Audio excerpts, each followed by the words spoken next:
Nitekana umunezero ntangere vy'ugusubira kubana namwe banywanyi bacu mubana natwe makuru n'ibiganiro vya misi yose tubandanya gushikiriza kuri no mbonesha kure yacu ari no yanyu Muhuza TV. Uyu akaba ari umwanya tugiye kubagezako amakuru ariko aravugwa agezweko muri kano kanya ngaha mu gihugu c'u Burundi.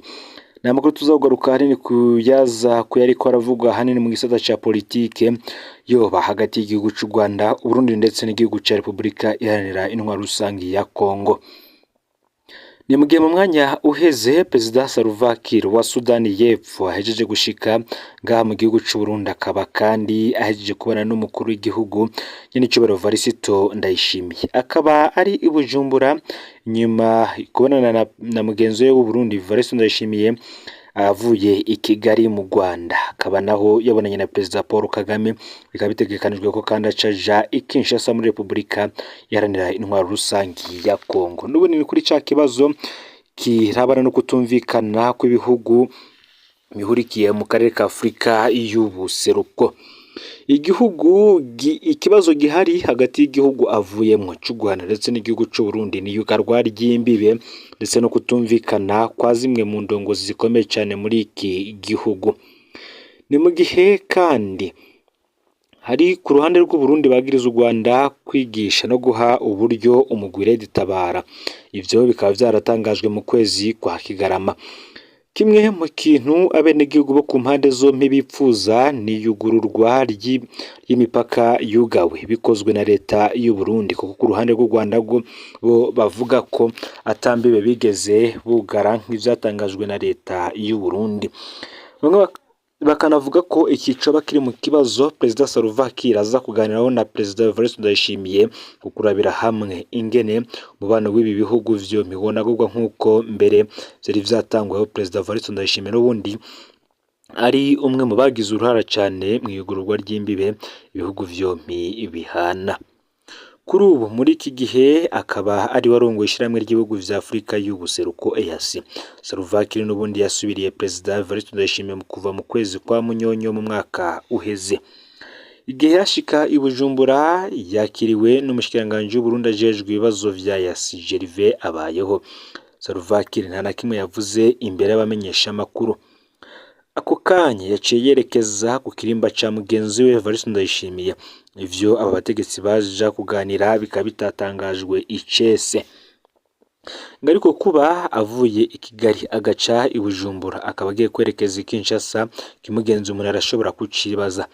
Intambara iriko irabica bigacika mu buseruko bwa Kongo iteye icuka kibi cane hagati y'u Rwanda ku ruhande rumwe na Kongo n'u Burundi ku rundi ruhande, mu gihe ivyo bihugu kari bitatu vyose bihurira mu muryango wa EAC.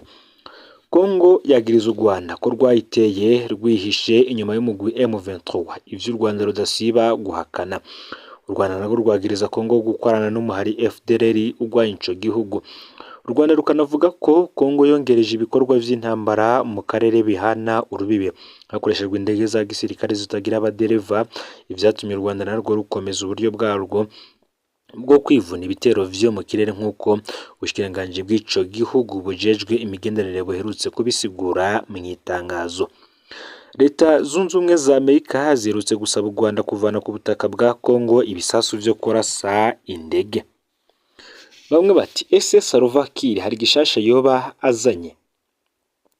Mu mpera z'umwaka uheze leta ya Kongo yirukanye ingabo za aircraft zarimwo nizo muri Sudani y'Epfo zari zagiye gufasha iyo leta kugarukana amahoro mu karere kayo k'ubuseruko, aho ihanganye n'imigwi itandukanye yitwaje ibigwanisho cane cane umugwi M23. Leta ya Kongo yavuze ko izo ngabo mu kiringo kidashika n'umwaka zamazeyo ataco zariko zirayifasha mu kugwanya uwo murwi. Izo ngabo zasubiriwe nizo mw'ishiramwe ry'ubutunzi ry'ibihugu vyo muri Afrika y'ubumanuko SADC, zigizwe n'izavuye mu bihugu vya Afrika y'Epfo, Malawi na Tanzania. Zikaba zararungitswe n'ubundi kuva mu mpera y'umwaka uheze w'ibihumbi 2023. Ku rundi ruhande Uburundi bwagiriza u Rwanda kwigisha no guha uburyo umugwi Tabara. Mu kwezi kwa Kigarama wagavye igitero mu Gatumba mu Burundi hakicwa abantu 20 nk'uko leta y'u Burundi yabivuze. Kuva ico gihe Uburundi na Kongo bisa n'ivyagize urunani rwo guhangana n'u Rwanda. Ingabo z'u Burundi ubu nazo zikaba ziri ku rugamba hamwe n'iza Kongo mu kurwanya umugwi M23. Kongo ikavuga ko ari igikoresho c'u Rwanda. Umuryango w'ibihugu indwi umuriro ukaba uriko uraka muri bitatu. Igikorwa cihutirwa ku mukuru w'uwo muryango Salva Kiir coba ico kuzimya uwo muriro. Ariko kandi mu nzira yo gutorera inyishu irama ikibazo c'umutekano mu buseruko bwa Kongo no mu karere kose k'ibiyaga binini, EAC gisanzwe ifise umugambi wiswe uwa Nairobi urongowe n'uwahoze ari umukuru wa Kenya Uhuru Kenyatta. Uwo mugambi nawe nyene ukaba ukeneye kunagurwa kugira ngo ufashe mu buryo bugaragara itorerwa ry'umuti y'ayo matata ari hagati y'ivyo bihugu bitatu. Bamwe ngo mu vyo biteze ko Perezida Salva Kiir mu vyo haza kuganira na mugenzi we w'u Burundi Perezida Evariste Ndayishimiye n'ubundi harimwo n'iki kibazo kiri hagati y'ivyo bihugu vyompi, ikibazo c'u Rwanda ndetse n'ikibazo c'u Burundi. Gusa n'ubundi ikibazo c'umutekano muke urangwa mu buseruko bwa Kongo n'ubundi nawo naco kikaza kugarukwako. Reka tuyabandanize mu yandi arabana n'agateka kazina muntu.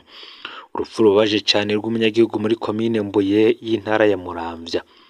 Uyu baramuboshe baramukubita baca bamuta mu ruzi akanura. Umunyagihugu Mbonihankuye Oscar wo ku mutumba Masama aheruka kugandagurwa n'imbonerakure zimutaye mu ruzi. Abanyagihugu bakavuga ko basaba ubutungane. Muti vyoba vyaragenze gute? Byose vyari vyatanguye ku munsi wa gatandatu igenekerezo ya 11 ku kwezi kwa kabiri umwaka w'ibihumbi 2024, igihe imbonerakure zo kuri uwo mutumba zari zateguye ibikorwa rusangi. Hari abanyagihugu batitavye ivyo bikorwa rusangi kumva zitandukanye. Ibikorwa rusangi birangiye, izo mbonerakure zaciye zirondera abo banyagihugu zibaca amande. Umwe wese yatanga amande y'amarundi ibihumbi 180. Ku munsi wa gatandatu igenekerezo ya 18 ku kwezi izo mbonerakure zo ku mutumba Masama zarasubiye zitunganya ibikorwa rusangi. Hari abanyagihugu batavyitavye kumbure kumvu zitandukanye. Ibikorwa rusangi biheze, izo mbonerakure n'umuzi zaciye zija kurondera abanyagihugu batari bagiye muri ivyo bikorwa. Ku rutonde rw'abanyagihugu bariko bararonderwa uwo munsi hariko umunyagihugu Mbonihankuye Oscar. Izo mbonerakure zaraciye muhiriwe bazibwira ko yagiye gukora. Zaciye zimusanga aho yariko akora mu mwonga wo kuri uwo mutumba nyene ari kumwe n'umukenyezi wiwe yitwa Nijimbere Judith. Izo mbonerakure zisanze Oscar aho yariko arakorera n'umukenyezi wiwe zamubajije impamvu atatonze mu bikorwa rusangi, nawe azisigurira ko yafatiriwe. Imbonerakure zaciye zitegeka Oscar kurira amafaranga y'amande, nawe azibwira ko atayo afise. Nibwo zaciye zimuboha amaboko. Zijeje kuboha Oscar zaciye zitangura kumukubita zica ziraterura zimuta mu ruzi mu barazi. Uru akaba ari uruzi ruri hafi y'uwo murima wiwe yariko arakoramwo. Zije kumuta mu ruzi, umugore wiwe yarariza akoma induru. Imbonerakure zica zimutegeka kuva muri uwo murima agataha.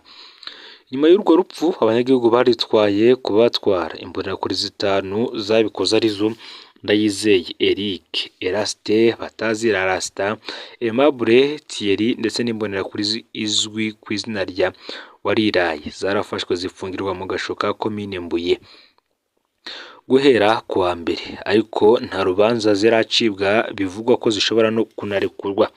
Abanyagihugu baragerageje kurondera ikiziga c'umuhisi Mbonihankuye Oscar muri urwo ruzi barabura kuko bisaba ubuhinga.